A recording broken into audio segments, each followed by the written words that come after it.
Happy Tuesday, everybody. Hope you're having a great Tuesday so far, and that the rest of your Tuesday is great too, because you are amazing. Driving to work this morning, thinking about sitting in church on Sunday, and Pastor was talking about consequences versus condemnation, and I thought it was very interesting and centering to listen to some of what he had to say and the contrast between those two things, condemnation and consequences. And it was all centered around our relationship with God. So once we know him, and you may have your own belief system on how that happens, but so let me just talk about knowing him. So say I know God, he's my Father, and I'm going to spend eternity with him.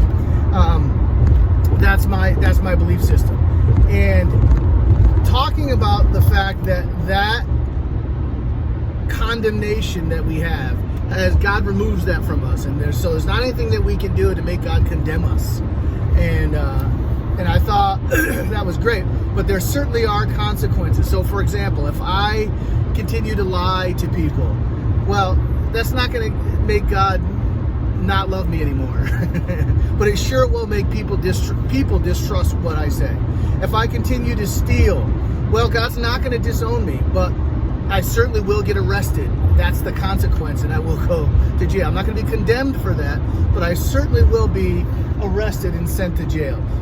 Let's talk relationally. If I'm somebody who holds grudges and does sketchy things and backbites and, runs around trying to make people's lives difficult, well, again, God's not going to kick me out of heaven, but I sure will. The consequence of that is I sure will have crappy relationships with people. People won't trust me. They won't want me around, and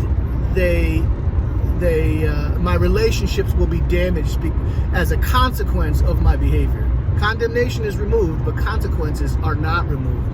And I thought that was really good for me and centering to as I go through life, to really be like, okay, that draws me to God even more, where like, wow, he just loves me, period.